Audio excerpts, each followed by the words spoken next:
Valencia. For Paul Horowitz, the world is duller without you in it. I met Paul Horowitz in Provincetown at an art opening in 1994. He was the husband of Brenda Horowitz, who was a painter, and they were regulars at openings at both the Long Point and Rising Tide galleries. My first impression of Paul was that he loved to talk, and he loved to sing. And when he talked, he looked right at you, and at any time during your conversation, he could and he would just break into song. Oldies by Sinatra, Bing Crosby, and even Vaughn Monroe. Don't know who Vaughn Monroe is? Look him up. Paul also asked everyone he met this kind of test. Hey, I'm kibitzing with you. Now, but by any chance, do you know Valencia? What's Valencia? I replied. It's a song, and I can't remember the lines. I'm trying to remember them, so I'm asking you. Anybody I meet, I ask them. Do you know Valencia?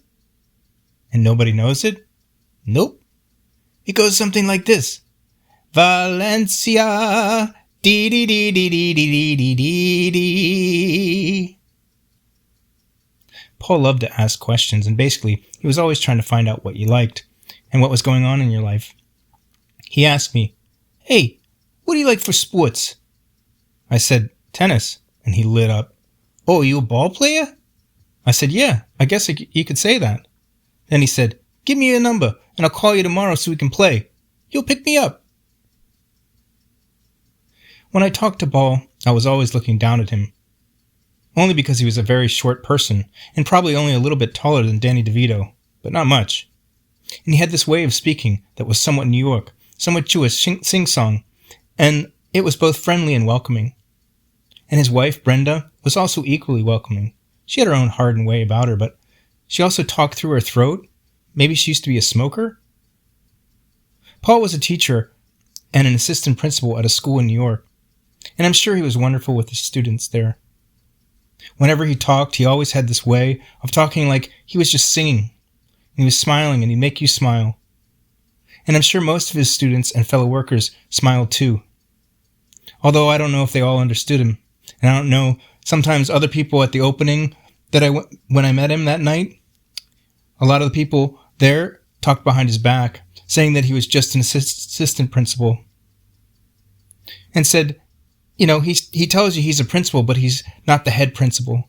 And his wife, Brenda, she made him all the money. But it was him who gave his pension to his wife. And she said, I'll take it, and I'll make it. And she did too. And one of the companies she invested in was Pfizer, and this was just before Viagra had just come out. I remember Paul telling me the story of when he was first prescribed Viagra.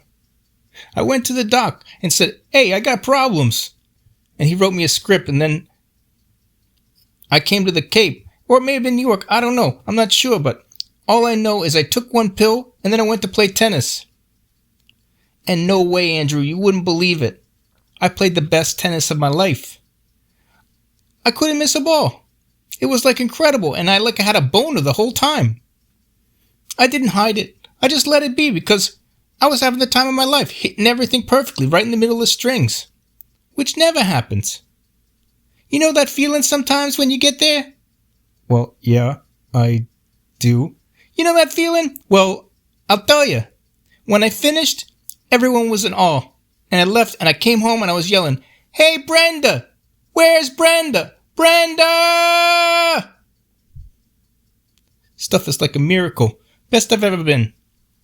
And I don't know, I might be telling you too much, but you know, you and I are friends, so I don't care. On a glorious Saturday afternoon, Paul and I played tennis together as doubles partners at Bissell's tennis courts in Provincetown. He asked me, well, I need to go back in time here. He had asked me to play tennis with him a while back, and he said we could get a court and everything. I remember specifically what he said. He said, we'll play some, and then we'll see where you're at. And I kind of smiled because, I don't know, it's not good to jump to conclusions, and it's not also very good to size somebody up, but, you know, I pretty much sized up Paul in the kind of game he had. And I also knew that when we played, it was going to be lopsided, but we hit around for a little bit, and then he said, hey, you want to play a match? And I said, sure. And Paul didn't win a game that day. He won maybe 4, maybe 5 points. And then he was like, Andrew, I didn't know. But hey, I'm going to get us a game together. We'll get a game. You and I can be partners. Maybe, yeah. Yeah, I'll book a quart of Bissell's in Provincetown. Do you know Bissell's? It's in Provincetown. It's red clay. You know that place? It's been there forever. It's a whole place. You'll like it. We'll go to lunch beforehand, and then we'll go play some tennis. Go play against a couple of ball players. Hey, you pick me up. I agreed, so the next day I picked up Paul at his house in North Truro. Paul and Brenda had rented a small apartment in Provincetown for years, and they had finally had a summer house of their own. They had it built. Brenda had done very well in the stock market, and she told me, Andrew, I just bought things I could hold on to. Brenda bid us farewell and asked Paul if he could pick up some Bialys on his way home, probably saying to herself, thank God he's gone for a little bit so I can get some painting done. Paul and I drove to Provincetown, and he did all the talking. And we went to this old place where it was kind of like a diner, and it had great kale soup and other stuff. And it was like a nice lunch. And as I said, he did most of the talking. And he talked about music, talked about art, and then he talked about the team we're going to play. And he was like, Dick Miller? He's a piano player, and he used to play with Woody Allen till he got stiffed. And the other guy? I don't remember his name. Oh yeah, he's the head of the USTA. The United States Tennis Association? We'll have a good time. So when we arrive, we'd go to the office, we'd check in. Okay? So when we arrived, we checked in at the office, and our opponents were already warming up on the court. So we went out to that clay court, and I remember Dick Miller saying hello and shaking hands. And then the other guy, the head of the USTA, saying under his breath, I see there's no dress code around here. Paul is dressed in ring-around-the-collar, ripped kind of polo shirt with shorts hiked up too high. He'd probably worn them every time he'd played tennis, and his socks were a little bit yellow too. One was up and the other one was down, and the shoes could have been Converse old school, I don't remember. Maybe they were tree-torns, but I don't know, they were old, and his racket was also equally in shambles, like the grip was falling to pieces. And his strings probably hadn't ever been restrung. Probably never. And he had a little vibration absorber on there too. No, it was like one of those worm things, and I could see that this guy, the head of the USDA, was sizing us up like, who the hell are these guys?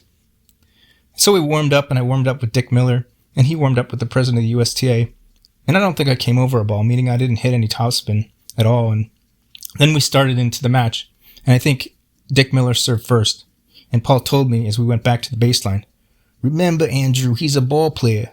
He's a lefty, so you gotta watch it. Sure enough, I think Dick Miller had a pretty good serve, and he had some spin on it too, like a curveball. But it sat up, so I was able to get a good swing at it, and sure enough, the first return went right down the middle and split them right in two. And Paul goes, Andrew, that was beautiful! He always was so supportive of everything that I did, really. And then it was his turn to return, and Dick put a little extra spin on it and painted the line, and Paul hit it off the frame, and he looks at me and says, it's my strings! And I just kind of smiled as we went back, waiting for the next serve, and sure enough, it came again right to my forehand, and I went right back down the middle again. And I could see Dick was a little bit annoyed, and Paul, he's thinking to himself, I got a ringer. And then we went back and forth for a little while because I was in the ad court, meaning that they had to win the point through me and get the next game, and Paul would miss a return, and then I would win the next point, and then we went to deuce.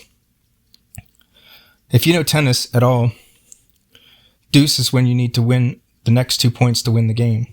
So I turned to Paul and I said, hey, Paul, don't try to hit it. Just try to block it back. Over the net, anywhere. I don't care. I'll take care of the rest. And sure enough, Paul's eyes wide. I was looking over my shoulder to see him because I was afraid I might get hit by the ball. And Dick Miller's serve came in right to his forehand. And no, Paul didn't block it back. He just hit it with all his might right down the middle of the court, split them right in two. Nice shot, I exclaimed. Paul looking at his strings, walking back to the baseline, his shoulders back, so proud of himself. Now it was out, service to me, and Dick Miller served it right to my forehand again. I went right back down the middle, and that was the end of the game. As we switched sides, there was some grumbling from Dick Miller and the president of the USTA. They were like, who's going to serve next? Looking at me because that would be the normal thing to do, and the obvious thing to do. But I said, Paul's going to serve next. And they just kind of snickered, and I don't know. They knew that Paul didn't have a terribly strong serve. I mean, it was barely an overhead serve. And he wasn't a very strong guy either, but as we walked back together, Paul seemed like he was possessed by something. And I was like, Paul, he answered, and I couldn't say anything more. Andrew, I got this. I was going to say, good, I hope you do, because I hope you get your first serve in, because if you don't get it in, we're in deep trouble. But I didn't say that. But I did turn my head back to look at him again because I was afraid I might get hit by a serve in the back of the head. And sure enough, he says, I'm going to take some practice. And balls were flying all over the place. I mean, one went over the fence. The other one went into the other court. And I know that Dick Miller and the president of the USTA were just licking their chops thinking, oh, we're going to get back in this match. So I walked back and I'm like, Paul, all I want you to do is concentrate on the ball. Nothing else. Just hit it. Just get it in. He said, that's good advice. And sure enough, I'm at the net and Paul's at the baseline behind the line and his first serve goes right in the middle of the net. And the second serve was a little bit of a powder puffer. Luckily, it hit a divot on the other side of the court. It was not a very good serve at all, but they tried to push the ball cross court and I poached, which means you cross the court at the net and put it away. Paul was like, nice shot, Andrew. Sorry about that serve. And I was laughing because I came back to the baseline with him. And I said, Paul, no more of those. Let's get the first serve in. So I don't care how you do it. Just do it. And we'll win the game, okay? And sure enough, the next couple or three serves, he puts them right in the middle of the net. The same result. And his second serves, he would just try to get over and I would put them away as best I could. Now we were up 40-love and he's like, Andrew, this is beautiful. I'm playing fantastic. So are you. You're all over the place. You're like a ballerina out there. And I'm like, thank you, Paul. I'm having a good time too. But these guys mean business. So let's keep our wits about us. And you're serving to the USTA president. So let's get a good serve in there. Okay, Andy. Here it comes. And sure enough, Paul cracked a serve right down the tee and we won the game.